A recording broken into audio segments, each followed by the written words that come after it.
ሰላም የአፍሪ ፊልምስ ወዳጆቻችን፣ ደግሞ በሌላ የኮሪያ ምርጥ ተከታታይ ፊልም ተመልሰናል። ለዛሬም በፈረንጆቹ 2023 ዓ.ም ተሰርቶ ለእይታ የበቃውን አክሽን የፊልም ዘውግ የያዘውን ብለድ ሃውንትስ የተሰኘውን ቀውጢ ሙቪ ያመጣንላችሁ። ታዲያ ቶሎ ቶሎ እንድንለቅ ቻናሉን ሰብስክራይብ እያደረጋችሁ አሁን ካለንበት ከፍ አድርጋችሁ 40,000 ሰብስክራይበርስ እንግባ እንላለን። እንዲሁም ቪዲዮ ለብዙ ሰው እንዲደርስልን ላይክ እያደረጋችሁ አበረታቱን። ይመቻችሁ። ሰናይ ጊዜ። ሙቪው የሚጀምረው በዲሴምበር 2020 ዓመተ ምህረት በኮቪድ ጊዜም አንድ ዓላማ ያለው ጋንሁ የተባለ ኮሪያዊ ወጣት ብቻውን የቦክስ ጂም ውስጥም ሲሰለጥን አምሽቶ ወደ ቤስ ባስ ተጠቅሞም ሄዶ ቤትም ሲደርስና ሲገባ ተጨንቃ በስልክ ያለባትን የቤት ኪራይም ብድር ቀጣይ ወር ድረስ ታግሱኝ እከፍላለሁ ያለች እየለመነች ያለችውን እናቱንም እያየና እየሰማ እሱም ጨንቆት አይታው ይባስ እንዳትጨነቅም በሚል ውጭም ይቆያል። በሌላ ትዕይንት ዜናዎች ላይም በኮቪድ ሳቢያ ብዙ ግንባታዎች ላይ ያሉ ህንፃዎች ሰራተኞች እየታመሙ ግንባታዎችም ቆመው ባለሀብቶችም ኪሳራ ላይ እየወደቁ እንዳለም ሲዘገብም እየሰማን አንድ ህንፃውን እያስገነባ ያለ ሚስተር ሆንግ የተባለ ግለሰብም ካበደረው ባንክ ዋና ዳይሬክተር ጋር ተገናኝቶ ተጨማሪ ብድር እየጠየቀ ሲወያዩና ሲጨቃጨቁ እነሱን እያደራደረም ባለው መሃል ባለ ሚስተር ፓርክ በተባለም ሰው በኩል ሌላ ባለሀብት አቶ ሚዮንግ ጂል የተባለም ሰውም ተቀላቅሏቸው ይህም ሰው የተለያዩ ስራዎች እንዳሉት ዋናው ግን ኢንቨስትመንት ላይ እንደሚሰራም ተናግሮ 100 ሚሊዮን ወንም እንደሚያስፈልጋቸው ሲገባው እኔም ይህንን ህንፃ ለማስገንባት ኢንቨስት አደርግላችኋለሁ፣ በተለዋጭ 3 ነገሮችን እጠይቃለሁ። አንደኛው ህንፃው ከላይ ጣራም ላይ መጨረሻም ላይ ቁማር ማጮቻ የራሴ ካሲኖ ቤት እንድከፍቱልኝ፣ እንዲሁ ደግሞ ትንሽዬ መጠጥ ባር፣ እናም 3ኛ ደግሞ እንደዚህ ኮቪድ ሀገሪቷ ላይ በመጣም ቁጥር ሆቴሉ ላይ ለተቸገሩ ሰዎች በነፃ የሚጠለሉበትን ቦታም እንዲሰራ ብቻ ነው የምፈልገውም ብሎ ሐሳቡን ተናግሮ አቶ ሆንግ ባለሀብቱም እየተገረመ በኋላ ለብቻቸው ተገናኝተው እንደማያወሩም እየነገረው እንደ መስማማት ይላል። ኢንቨስተሩ ሚዮንግ ጊልም ውጭ እየጠበቁት ያሉት ሚስቱና ሹፌሩ ጃንግ ዱጋም ሄዶ ያሰቡት እንደተሳካ እየተናገረ በሜካፕ የከለለውን ፊቱ ላይ ያለውን ጠባሳውን እያስለቀቀ ቦታውን ለቀው ይሄዳሉ። በነጋታው አንድ የቦክስ ውድድር እያየን ከተወዳዳሪዎቹ መሃል መጀመሪያ ብቻውን ሲለማመድ ያየነው ጋንውና ሌላ ውንጂን የተባለም ወጣት ተወዳዳሪ ሁለቱም በየተራ ተፋላሚዎቻቸውን በብቃት ሲዘርሩ እያየናቸው መጨረሻ ላይ ለፍጻሜ እርስ በእርስ ለመፋለም ይደርሳሉ። የውንጂን አሰልጣኝም ተፋላሚክን ጉንውን የግራ ቦክሱን ተጠንቀቀው አደገኛ ነው ቢለውም ውንጂን ግን እኔን አታውቅኝም ወይ? የባህር ኃይል ወታደር ነኝ እኮ ረሳከው እያለ እየጎረረ ፍልሚያው ላይ ገብቶ መጀመሪያ እኩል ቢፋለሙም ወደ መጨረሻ ግን ጋንዉ በግራ እጁ ሆዱ ላይ አግኝቶም አስቀምጦት በመከራው ውንጂ ተነስቶ በንዴት እየተሳደበ ሊፋለም ቢሞክርም አሁንም እዛ ቦታም ላይም ደግሞት ጋንዉም ያሸንፋል። ውንጂ መነሳት አቅቶት ይሸነፋል። ከውድድሩም በኋላ ውንጂ ራት መብላት ቢፈልግም አሰልጣኙ ስለተናደደበት አብረው የመብላቱንም ሐሳብ ቀይሮ 10,000 ወን ብቻም ሰጥቶ ቤቱ ዲሊቨሪ አድርጎ እንዲበላም ነግሮት ይሄዳል። ውጭ ላይ ጋንውም ውንጂን ሲጠብቀው ነበርና ሲመጣለት እንደ ይቅርታም ሰላም እንደማውረድም ሌሎቹ ተፋላሚዎቹ ስለሄዱ እኔ እናንተ እራትም ማቆቦታም ስላለ ልጋብዝክ እያለም ይጠይቋል። ውንጂም መጀመሪያ ንቀት ስለመሰለው ሳይስማማ ቢቀርም ስለራበው ግን ተስማምቶ 10 ሚሊዮን ወን አሸንፈክ ስለተሸለምክ ብርም ስላለክ እኔ ማቀው አሪፍ ውድ ቤት አለ እዛ ጋብዘኝ ቢለውም ጋኑ ግን እኔ 10 ሚሊዮኑን ብሸለምም 50,000 ብቻ ነው ለራሴ የምጠቀመው፣ ሙሉ እዳ ላለባት እናቴ ሄጄ ነው እምሰጣትም በማለት የምግብ ቤቱን ዋጋም ጠይቆ ውድም ሆኖበት ሳይስማማ ቢቀርም ውንጂ ግን ያለችውን 10,000 ጨምሮ ያው ሻል ያለ ቦታም ሄደው ይመገባሉ። እዛም ስለ ራሳቸው በደንብ እያወሩም ይግባባሉ። ከሚያወሩትም ተነስተን ጉንሁም ድሮ አባቱ ከሚሰራበት መስሪያ ቤት ወንጀለኞችን ለማጋለጥ ሲሞክር ተባሮ በድህነቱ ብዙም እንዳሳለፈና ያም አሁን ላይ የፓርታይም ብዙ ስራዎችን እንዲሰራም እንዳደረገው ይናገራል። በተመሳሳይ ውንጂም አባቱ ድሮ ቦክሰኛ እንደነበርና በኦሎምፒክ ላይ የነሐስ ሜዳሊያም እንዳገኘ ከዛም አሁን ልጁ እንደሱ እንዲሆን ስለሚፈልግና ውንጂም ያንን ማሳካትም ስላቃተኝ አሁን ከአባቴ ጋር ብዙም አናወራም እያለም ይናገራል። እድሜም ሲጠያየቁ ውንጂም 27 ጋኑ ደግሞ 25 ስለሆኑ ውንጂም አክብረኝ በሚል በዛም ቢጎርም ድሮ ሁለቱም የባህር ኃይል ወታደሮች እንደነበሩና ጋኑ ትንሽ ክፍል ይቀድመው ስለነበረ በዛም ይህን ያወቀው ውንጂም ተነስቶ ወታደራዊ ሰላምታም እየሰጠ ክብሩን ያሳያል። ጓደኝነታቸውን በዚህ መልኩ ይጠናከራል። ከእራቱም በኋላ ወደ ቤት የሚሄዱበት ባስ ጋም እያመሩ ቀጣይ አሪፍ ምግብ ቤትም ለመገናኘትና ለመብላት ቀጠሮም እያያዙ ስልክም ተለዋውጠው ይለያያሉ። ጋንሁም ሱቅ የሱቁን ኪራይ መክፈል አቅቷት በስልክ ጊዜ ስጡኝ እያለች ያለችው እናቱ ጋም ደርሶ እሷም ውድድሩን በቪዲዮ እንዳየችና እንደኮራችበት በደስታ እየነገረችው እሱም ያሸነፈውን ገንዘብ እየሰጣት የቤቱን ኪራይ ክፈይ ቢላትም ይህ አንተ ሽልማት ነው በጭራሽ አልቀበልክም ብትለውም ግዴታ ሁሌ ችግር ላይም ስለሆኑ መቀበል እንዳለባት አሳምነዋትም ከነወለዱ ወደፊት እንደምትሰጠው ቃል እየገባችለት በደስታ ተቀብላ ሱቃቸውንም ዘጋግተው ወደ ቤት ይሄዳሉ።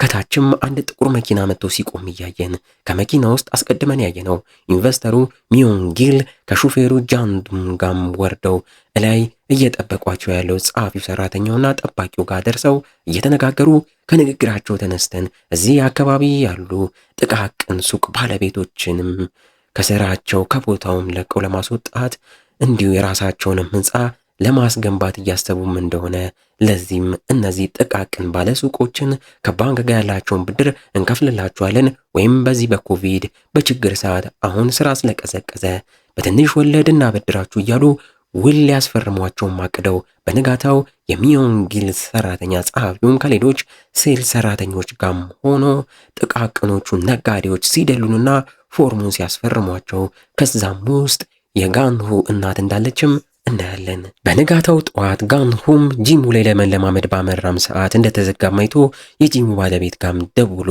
ምን ተፈጥሮ እንደሆነም ሲጠይቅ አንድ ሰው በኮቪድ ተይዞ ዛሬም አንከፍትም፣ አንተም ትላንት ስለሆነ ውድድር ያደረከው እረፍት አድርግ እንጂም ስላለው እሱም የት እንደሚያርፍ አስበው ወደ ውንጂም ጋም ደውሎ የተኛው ውንጂም ውጣና ፈታም በልም ሲባል አሁን መውጣት አልችልም በማለት የቤቱን አድራሻም ልኮለት ጋኑም ወደዛም ያምራል።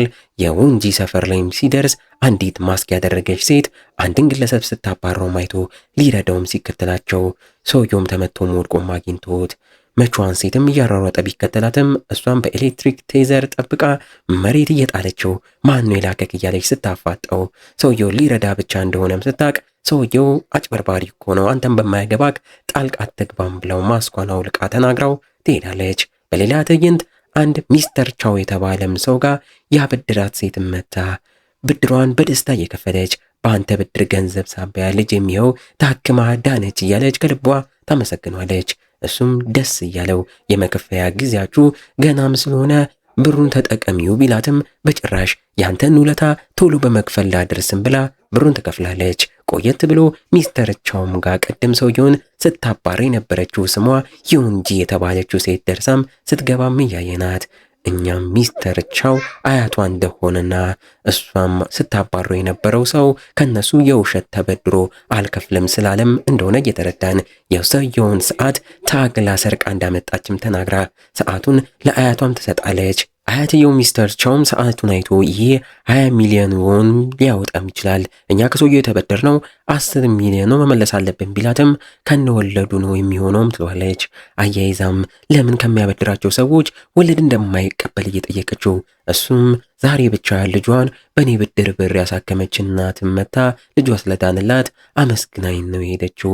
እንዲህ የተቸገሩ ልጆቻቸው የታመሙ ሰዎችን በእንደዚህ መልኩ መርዳት ራሱ ትልቅ ወለድ በዩም እያላት ሂዮንጁም ዛሬ አንድ መረጃ እንደደረሳትና ስታባረው የነበረው ሰው ከቡድኑ ጋር ሆኖ የጎዳና ተዳዳሪ መስለው እውነተኛ የጎዳና ተዳዳሪዎችን መታወቂያ እየተቀበሉ በእነሱ ስም እየተበደሩ እንዳለም ደርሼበታለሁ፣ እስኪ በደንብ አጣራለሁም እያለችውም አያትየው ሚስተር ቻውም ሰዓቱን ለመቀበልም ሰውየውን ስትታገል እጁ አካባቢ እንደቆሰለች ስላየ ለእሷ ተጨንቆ አደጋ ላይ እንዳትወድቅ እሷ ሳታቅ ጠባቂ ሊቀጥርላት ወደሚያውቀው ደላላም ጋር ደውሎ ጥሩ ሰው ብድሮች ላይ እውቀት ያለውም ሰው ለጠባቂነትም ስለምፈልግ ፈልግልኝ እያለ ስራም ይሰጠዋል።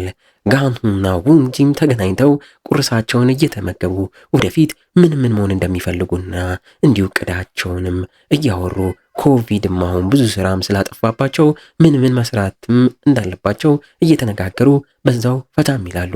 አመሻሽ ላይ ኢንቨስተሩ ሚዮንጊም ከሚስቱና ከሰዎቹ ጋር ሆኖ አስቀድሞ ከባለ ሀብቱና ከባንኩ ማናጀር ጋር ሲያደራድራቸው የነበረው ሚስተር ፓርክንም አግኝተው እየጋበዙት ቀጣይ ከከተማው ከንቲባም ጋር ተነጋግሮላቸው ካሲኖንም እንዲከፍቱም ፍቃድም አሰጥቷቸው እንደ ምስጋናም የወርቅ ስጦታም እየተሰጠው ከዚህ በኋላም ብዙ ስራ አብረን እንሰራለንም እያለ ሚዮንጊልም ቃል ይገባለታል።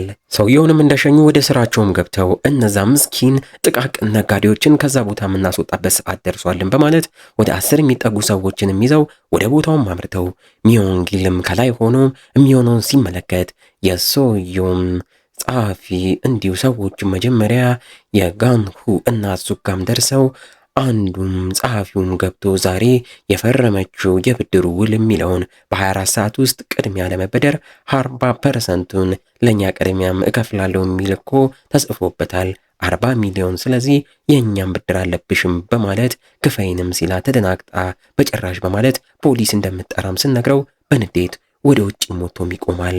ሰዎቹም የተለያዩ እቃዎችን እየወረወሩ ወደ ውስጥ ገብተው እቃም ሲሰባበሩ እናትየውም እያለቀሰች ልጇ ጋር ደውላ ድረስልኝ ትሏለች።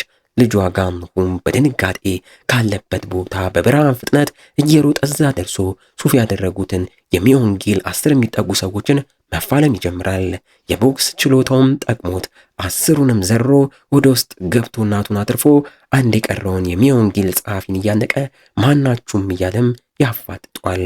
ሚዮንጊል ራሱ ወደ ውስጥም በመግባት እናትህ ከኛ ተበድራለች ቢለውም እናትየውም በፍጹም ስትል ሊከራከሩ ቢሉም ሚዮንጊልም ጠባቂውን ግድንግዱን ቢዮም የተባለውንም ጠባቂውን አምጥቶ ጋንሁን እንዲቀጠቅጠው ለማድረግ ይሞክራል። ጋንሁም የአቅሙን ሰውየውም ለመፋለም ቢሞክርም ይሄ ሰውዬ ግን አቅቶት ግብዴው ቢዮምም በቴስታ ደጋግሞ መጥቶ አንቆም አዳክሞም ይጥለዋል። አለቃቸው ሚዮንጊልም ተጠግቶት በችሎታክ ተገርም ያለው እኔ እንዳንተ አይነት ጠንካራ ሰዎችን አደንቃለሁ፣ ለኔ መስራት ከፈለግ ልቅጠርክና መፈልገውን ገንዘብ ልስጥክ ቢለውም ጋንሁም ምራቁን እየተፋበት አለመስማማቱን ሲያሳይ ሰውየውን በንዴት እግሩ ስር የያዛትን ስለትም አውጥቶ ፊቱን በጎን ይቀድለታል። እናትየውም ልጄን እያለች ማልቀሷን ትቀጥላለች። በለው እና እንዴት ነው ፊልሙ ወዳጆች? ብለድ ሃውንድን ወደዳችሁት? ያበደ ነው አይደለ? ታዲያ ቀጣዩ ክፍል ቶሎ እንዲለቀቅ እቺን ቪዲዮ ላይኳን 1000 ላይክ ዛሬውኑ አስገቧት። እንዲሁ ሰብስክራይብም እንዳይረሳ። እስከዛው ግን እንደ ሁልጊዜው ቸር ቆዩልን።